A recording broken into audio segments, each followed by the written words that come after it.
옆에 분과 전후 좌우로 인사하겠습니다. 행복하세요 라고. 행복이 넘치시기를 주님의 이름으로 축원드립니다.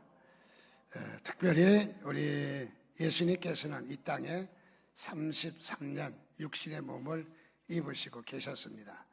그 중에 30년은 성장하셨다면 그 다음에 3년은 예수님께서 공생의 그리스도이심을 공생의 삶을 살게 되었습니다.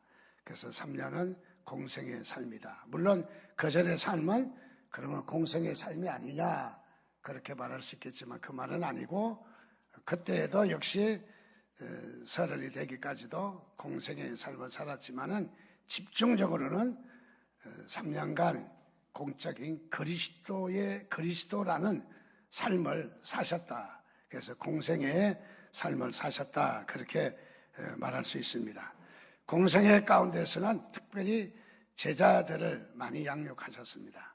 12제자를 선택해서 그들과 같이 먹고 같이 자고 같이 동거하고 그래서 같이 사역을 하고 그 다음에 사역을 위임하고 해보라. 처음에는 잘 못하지만 해봐라. 너 여기까지 해봐라. 그러면서 제자들에게 위임해서 제자의 사역을 잘 감당하도록 했습니다. 그래서 그 공생의 사역 가운데 제자들이 성숙해가고 이제 제자로서 서가게 되었습니다. 그래서 우리 주님께서는 그 제자들을 보시면서 기뻐했습니다. 그리고 십자가 위에서 말씀하신 대로 내가 다 이루었다 하는 것은 뭐 여러 가지가 다 포함된 말이죠. 그래서 다 이루었다라고 말씀하셨습니다. 그 말은 무슨 말일까? 다 이루었다는 말은 주님께서 대속의 속죄 제사가 다 이루어졌단 말도 되지만은 또 하나는 제자들을 통해서 온 천지에 온 땅에 복음이 다 전파될 것을 보신 것이죠. 12제자 비록은 적지만은 그 가운데서 오늘 우리 한국과 같은 이런 모습을 보았던 거죠. 이렇게 세계의 교회가 10위권 중에 7위권까지가 한국에 있다는 거. 그리고 이렇게 엄청난 복음의 깃발을 올렸던 이런 모습들을 주님께서 보시고 매우 흡족해 하셨을 것 같아요. 그래서 다 이루었다. 12명을 가지고 온 세상에 다 복음을 전한 것은 아니지만은 12명을 가지고 복음이 전파될 것을 봤다는 거죠. 이미 미래를 보았다. 그런 말입니다. 예수님은 하루는 제자들과 같이 길을 가셨습니다. 길을 가시다가 제자들에게 이야기합니다. 다름이 아니라 너희는 죄인으로 생각하느냐 물었어요. 너희는 죄인이냐 물으니까 제자들이 입을 모아서 함께 대답합니다. 그럼요. 죄인이죠. 죄 없는 사람이 어디 있겠습니까? 당연히 우리도 죄인이죠. 그래서 죄인이라고 했습니다. 예수님께서 다시 한번 이 제자들에게 말씀합니다. 너희가 죄를 깨달은 것만큼 그 죄의 부피만큼 돌멩이를 하나씩 주워 갖고 오라. 그래서 돌멩이를 주워 갖고 옵니다.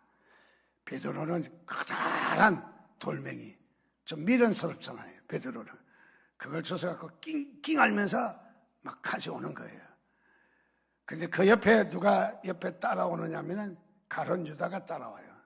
가룟 유다는 공깃돌만한 돌멩이 하나 주워 갖고 공기도 하면서 신나게 걸어오고 있는 거예요. 그래서 베드로를 보자마자 이 미련 이 투백이야. 왜 그런 돌을 들어가지고 선택해가지고 들지도 못하게 그렇게 힘들게 오느냐. 나봐라 얼마나 가볍고 좋으냐. 그러면서 뭐 공중에 던지기도 하고 받기도 하고 그래서 미련 곰탱이라고 핀자를 주기도 하고 그래서 어쨌든 다른 제자들도 이모저모로 자기의 죄라고 생각되는 만큼 그러고 돌멩이를 주워가지고 주님께 왔습니다. 그랬더니 주님께서 다들 돌멩이를 가져왔느냐? 잘했다, 수고했다. 그러면 그 돌을 메고 저 산에 가자. 산의 꼭대기에 가자. 산의 밑이 아니라 입구가 아니라 꼭대기에 가자. 그게 베드로는 한숨이 좀 나오기도 하지만은 가룟 유다는 좋아서 미치는 거예요. 저 베드로 같지 않다는 거죠. 미련한 곰탱이 같지 않다는 거죠. 나는 쉽게 산 꼭대기에 올라갈 수 있어. 그러면서 눌러날라 좋아하면서 이 돌멩이, 작은 돌멩이를 가져 놀면서 산을 가뿐하게 올라갔습니다. 베드로는 아닌 게 아니라 평지에서도 낑낑대고 들고 왔는데 산 꼭대기까지 가자니 이게 말이 아닌 거예요, 이거. 그래서 너무 힘들었다는 거죠. 그래서 어느덧 산에 다 도착하게 되었습니다. 다들 도착했느냐 물으니까 예, 했습니다. 그래서 도착했습니다. 가지고 온 돌을 내려놓아라. 내려놓았습니다. 오늘하고 수고했다. 배도 고프지? 시장할 거야 아마. 그러면 이제 우리 식사 좀 하자. 식사거리가 어디 있지? 지금부터 식사는 가지고 온 돌을 빵을 만들 거다. 그래서 그 빵으로 식사를 하려무나. 갑자기 얼굴이 시퍼러지고 난리가 난 사람이 있어요. 다름이 아니라 가룟 유다.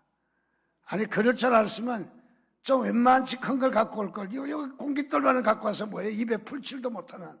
그래서 그런 빵 조각을 가져온 데 대해서 무척 후회를 했답니다. 드디어 베드로는 기쁨의 얼굴이 펼쳐지게 되었습니다. 내가 가져오니라고 수고를 했지만은 드디어 내가 먹을 양식이 충분하다. 빵이 충분하게 되었다. 그래서 몹시 기뻐하며 베드로는 가지고 온 돌이 빵으로 변하게 되었습니다. 실컷 먹었습니다. 맛있게 먹었습니다. 아주 기쁨으로 먹었습니다. 드디어 이제 큰 소리는 베드로가 치는 거야. 야, 가룟 유다 봤지? 때에 따라서는 네가 작은 돌만 가져간 게 행운이 아니야. 큰 돌을 가져와도 행운일 수가 있어. 꼭 한 가지로만 해석할 수 없는 거야. 그래서 베드로가 점잖게 충고를 했습니다. 가룟 유다가 머리를 긁으면서 아씨 나도 큰 거 갖고 올걸. 그래서 아주 크진 않아도 조금만 더 큰 거라도 갖고 올걸. 그래서 가룟 유다가 후회를 많이 했다는 전설적인 이야기가 있습니다. 여기에 예수님께서는 베드로를 칭찬하셨습니다. 잘했다. 그래 배불리 먹어라. 잘 먹어라. 어쩌면 그래 참으로 단순하면서 순종을 잘하는 베드로를 칭찬했습니다.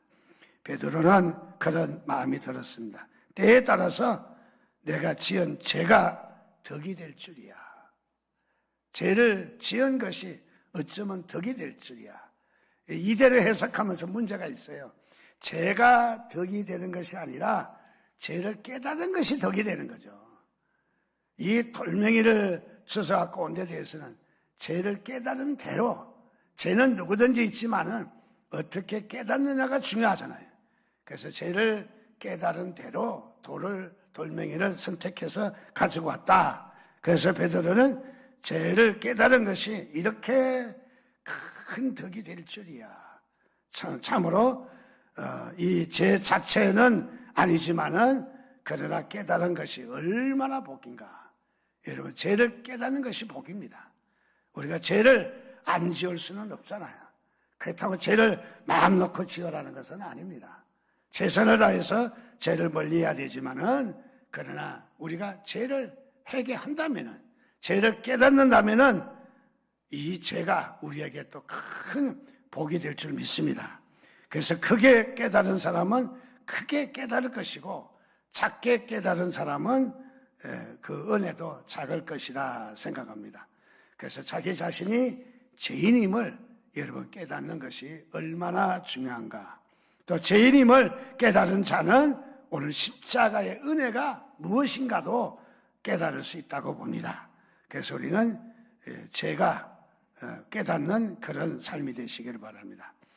죄를 깨달은 사람은 살 길을 찾게 돼 있어요. 반드시 살 길을 찾게 돼 있습니다. 그것을 다른 말로 하면 구도자라고 이야기합니다. 진정한 구도자는 영원한 생명이시고 영원한 길 되시는 예수 그리스도를 만날 수 있습니다. 오늘 우리는 구도자의 삶을 살고 있는 우리의 삶이라고 생각합니다. 자, 그래서 구도자는 자신의 죄를 깨닫고 회개하며 예수 그리스도를 만나고자 하는 삶을 사는 것이죠. 그래서 예수 그리스도를 만나고 예수 그리스도가 어떻게 자신에게 은혜를 베푸셨는가를 깨닫는 사람인 것입니다. 로마서 3장 23절 말씀에 보면 모든 사람이 죄를 범하였음에 하나님의 영광에 이르지 못하더니 라고 했습니다. 자, 모든 사람은 죄를 지었다고 이야기합니다. 죄를 지었기 때문에 하나님의 영광에 이르지 못한다는 거예요. 우리는 하나님의 영광에 도달해야 되는데 죄가 있기 때문에 하나님의 영광에 갈 수가 없는 거예요. 막혀 있는 거예요. 하나님과 우리 사이가 막혀 있는 거예요. 그래서 우리는 이 죄 때문에 하나님과 우리가 막혀 있다. 그래서 우리는 죄를 깨닫고 우리가 주님을 가까이 하면은, 죄를 자각하면은 우리의 길이, 죄의 문제를 해결할 길이 열리게 된다 하는 것을 말해주고 있습니다. 로마서 6장 23절은 그렇게 이야기합니다. 죄의 삭은 사망이요 하나님의 은사는 그리스도 예수 우리 주 안에 있는 영생이니라. 죄의 삭은 무엇이다? 사명이다. 사망이다. 죄의 값은 사망이라고 이야기합니다. 자, 그래서 죄를 지은 자는 반드시 죽여야 된다는 거예요. 죄를 지은 자는 반드시. 그래서 왜냐하면 생명이 피에 있기 때문에, 우리가 생명이라고 말하면 피가 바로 생명입니다. 그래서 반드시 피를 흘려 죽여야만 되는 것이 바로 그 죄인입니다. 자, 그래서 죄를 해결하는 길은 그것은 단 한 가지, 피를 흘려야 된다. 그래서 히브리서 9장 22절은 말하기를 피 흘림이 없은즉 사함이 없다. 피를 흘리지 아니하면 죄가 사해질 수 없다는 거죠. 오늘도 우리가 이 문제를 심각하게 우리가 생각해야 됩니다. 피 흘림이 없으면, 피를 흘리지 아니하면 우리의 죄가 사함받을 수 없다 하는 것을 말해주고 있습니다. 그래서 우리는 지은 죄 때문에 피를 흘려야만 합니다. 그러면 누구의 피를 흘려야 하느냐? 자신의 피를 흘려야 하느냐? 아니면 다른 사람의, 남의 피를 흘려야 하느냐? 자신의 피를 흘린다면 자살자가 될 것이고, 자살하면 천국에 못 갑니다. 하나님을 도전하는 행위입니다. 용서받을 수 없는 죄입니다. 자, 우리가 죄를 용서받을 수 없는 죄가 몇 가지가 있어요. 짐짓 죄를 짓는 자, 고의로 죄를 짓는 자를 짐짓 죄를 짓는다. 성령 해방죄가 있습니다. 성령 해방죄가 사함을 받을 수 없는데, 성령 해방죄는 고의로 성령의 역사를 가로막는 일을 이야기합니다. 자, 이런 죄는 용서받을 수 없는데, 또 한 가지는 자살하면은 하나님을 도전하고 성령 해방죄와 동일합니다. 그렇기 때문에 용서받을 수 없습니다. 자, 세계에서 자살률 1위 국가가 어느 나라예요? 멀리 있는 나라가 아니라 대한민국이에요. 여러분, 심각합니다. 여러분, 이 복음을 전해서 자살을 막아야 됩니다. 지금 자살의 영이 우리 한국을 뒤덮고 있어요. 이 사탄의 역사입니다. 그래서 우리는 이 자살을 막아야 됩니다. 그래서 자기 죄 때문에 자기가 죽는 일은 또 하나의 범죄가 되는 거죠.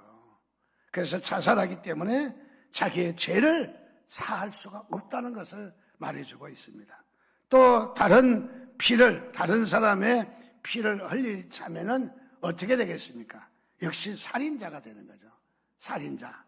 살인자는 어떻습니까? 그도 자살과 동일하게 남을 죽였기 때문에 역시 그것도 하나님께 용서받을 수 없는 것이죠.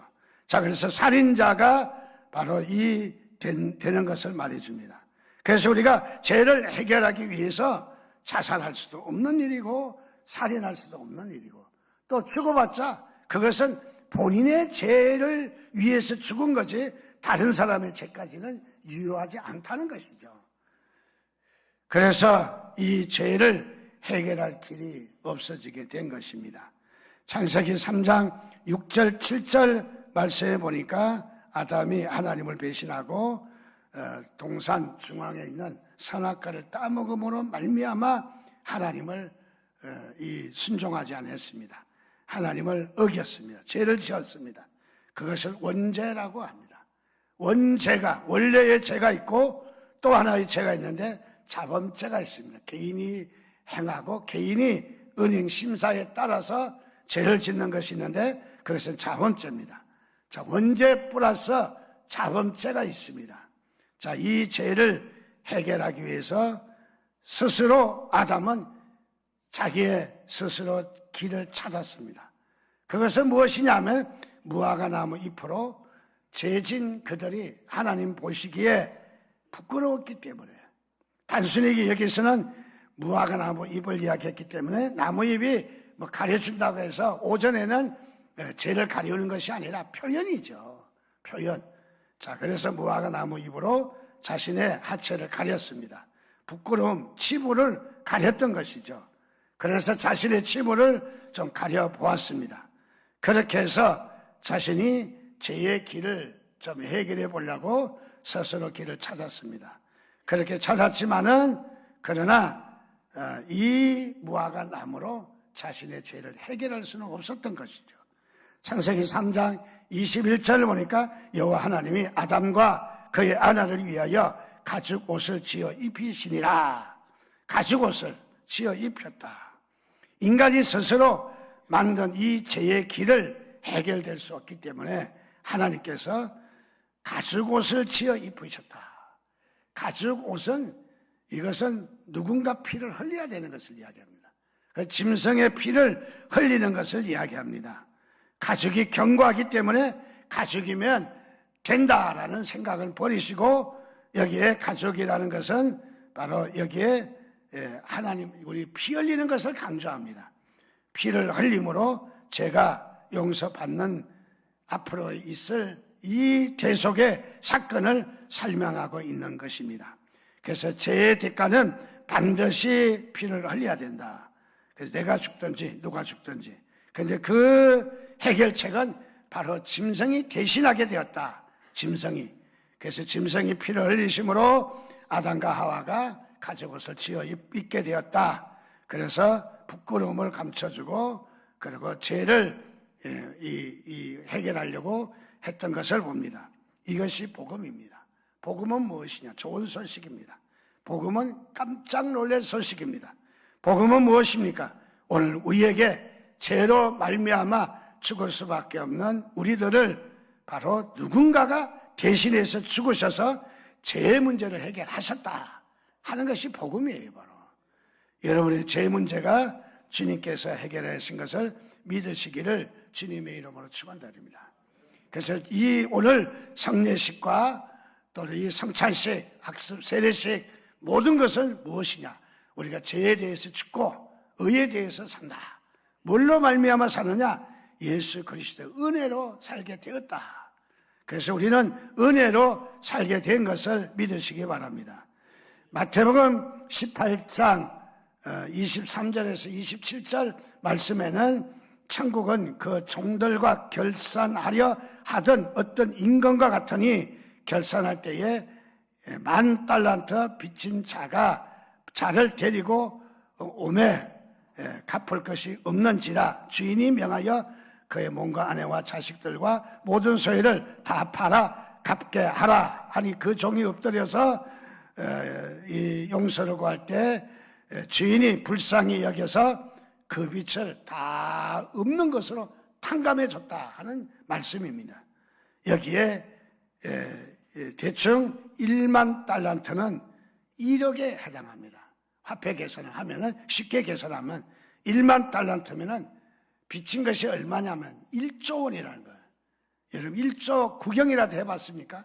구경도 못 해봤습니다. 엄청난 금액입니다. 자, 여기에 마음씨 좋은 채권자가 그 빚을 다 탕감해 주었다. 없는 것으로 해 주었다. 얼마나 큰 축복인지 모릅니다. 여러분, 이게 복음입니다. 해결할 수 없는 무거운 짐을 주님께서 다 갚아주셨다. 다 해결해 주셨다. 다 청산했다. 여기에 1조 원이 어마어마한 돈이라면 오늘 우리의 생명이 얼마나 귀한 것인가를 다시 한번 우리가 기억할 수 있습니다. 세계 2차 대전 때 있었던 일입니다. 독일의 아우슈비츠 포로 수용소에, 여기에 이 수용소에 갇힌 포로들이 많이 있었습니다. 그런데 그 포로들을 줄을 세워서 한 사람 한 사람씩 가스실로 들어갑니다. 뒤에 건물이 아마 가스실 같아요. 연기도 많이 나고. 그래서 가스실로 끌려 들어가서 가스에 의해서 질식해서 죽게 만드는 겁니다. 자, 가스실에 가연이 체크라고 하는 분이 끌려 들어가게 되었어요. 가지 않으려고 버티기도 하고 소리를 지르기도 하고, 그리고 제발 살려주세요. 나한테는 젊은 아내가 있고 갓난아이가 있는데 내가 그를 위해서 가정으로 돌아가야 된다고 애원을 해도 독일 군병사는 강제로 끌고 갑니다. 그래서 소리를 질러서 살려달라고, 제발 살려달라고 몸부림칩니다. 몸부림치도 끌려가기 때문에 뒤에 있던 한 신부님이 계셨는데, 신부님이 독일 군에게 이야기를 합니다. 내가 언제 끌려갈지 모르지만은 내 순서와 저 사람의 순서를 바꿔주세요. 그래서 독일 군인들이 그렇게 하라. 그러면 네가 대신 끌려가고 네가 들어갈 차례에 저자가 끌려 들어가면 되겠다라고 이 군인이 그렇게 허락을 했습니다. 신부님은 바로 가스실에 끌려가서 싸늘하게 죽었습니다. 가연이 체크라고 하는 분은 대신 끌려 들어가는 신부의 모습을 보며 큰 감동을 받았습니다. 참으로 있을 수 없는 일이 벌어진 것이죠. 가연이 체크는 후에 가스실에 들어가지 않고 살아나서 가정으로 돌아올 수 있는 큰 은혜를 입은 자입니다. 그가 말하기를 결코 잊을 수 없는 그날 아침에 신부님은 나에게 미소를 보내면서 가스실로 끌려가셨다. 그때 나는 왜 그토록 많은 사람들이 예수님을 믿는지 알게 되었습니다.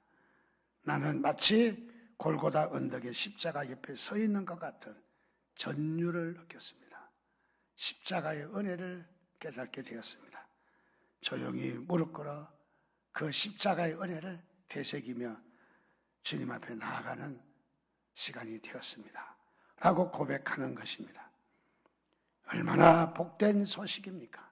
이로 말미암아 구원받을 수 있는 얼마나 큰 은혜입니까? 이스라엘 백성들은 일찌감치 이것을 경험하고 일찌감치 이를 위해서 잘 알고 있는 백성들입니다. 이스라엘 사람들은 1년에 한 번씩 자신들의 죄를 대신해서 짐승의 피를 흘려 속죄일을 정해서 나라적으로 거국적으로 행사를 하는 민족입니다.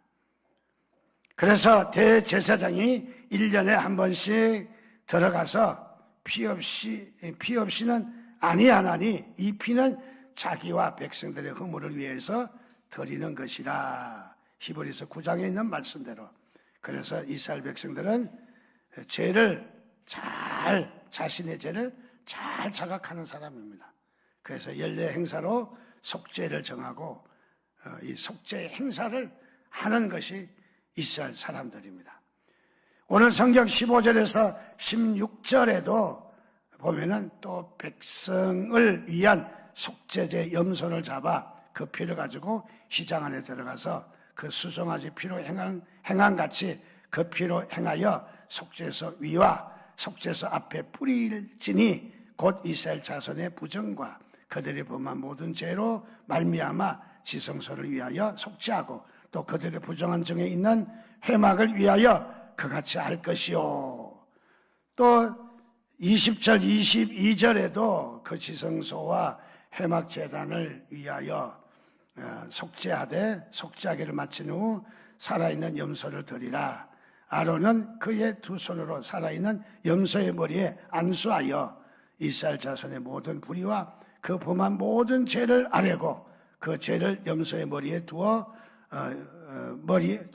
미리 정한 사람에게 맡겨 광야로 보낼지니 광야로 보내라. 두 마리의 염소를 하나는 잡아서 피를 흘려 지성소에다 7번 뿌리고 또 한 마리의 염소는 머리에 안수해서 우리의 죄를 그에게 뒤집어 씌워서 안수해서 그리고 저 광야로 내보내라. 광야로 내보내라. 이것은 무엇을 이야기합니까? 첫 번째 염소는 이스라엘 백성들이 모든 죄를 대속하기 위해서 피 흘리시고 죽어야 했고, 두 번째 염소는 이스라엘 백성의 모든 죄를 대속하기 위해서 광야로 내보내져야만 했던 것이죠. 광야로. 자, 그래서 두 염소는 다 대신해서 우리의 죄를 대신해서 죽으신 것입니다. 그 중에 한 마리는 피를 흘려야 죽어야 했습니다. 그 염소는 지성소 안에서 피를 뿌리기 위해서 선택된 염소입니다. 다른 염소 한 마리는 그 자리에서 죽지는 않았지만은 이스라엘 백성의 모든 죄를 다 짊어지고 광야로 쫓겨나서 결국에는 죽어야 했습니다.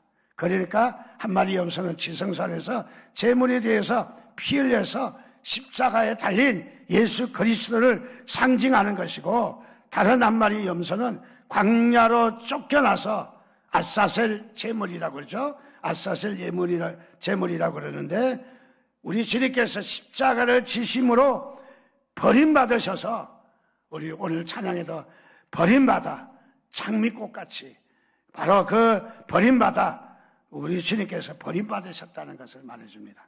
자, 오늘 이 성찬식이, 오늘 이 주님께서 이 대속의 제사가 단순히 행사가 아니라 오늘 우리에게 우리 주님의 모습을 보는 것입니다.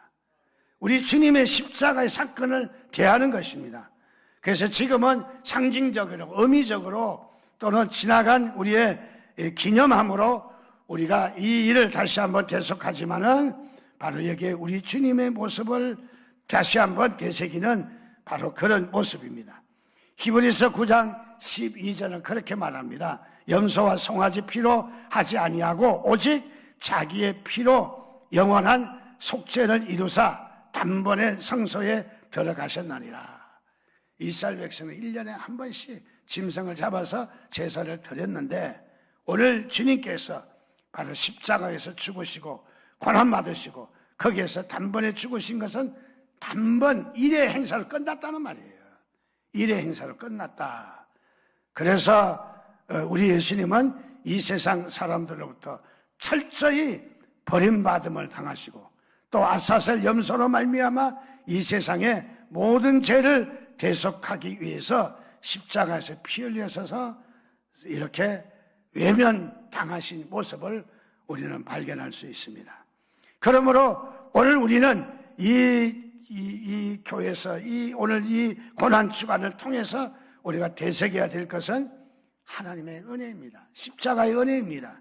이 십자가의 사건이 나와 무슨 관계가 있는가? 십자가의 사건이 그냥 십자가 교회에서 말하는 한두 마디 지나가는 옛날 얘기가 아니라 이 사건이 나와 무슨 관계가 있는가? 여러분, 이 땅에 살면서 십자가와 나와 관계의 의미를 깨닫지 못한다면 그것은 모두가 실패인 것입니다. 오늘 이 한 시간 바로 주님께서 고난당하신 것은 나를 위해서 내 죄 때문에 나의 죄를 사하시기 위해서, 용서하시기 위해서 대속물로 주셨다. 오늘 이번 고난주간 가운데 바로 하나님의 은혜를 되새기는 시간이 되시기를 주님의 이름으로 축원드립니다. 우리 함께 같이 기도하겠습니다.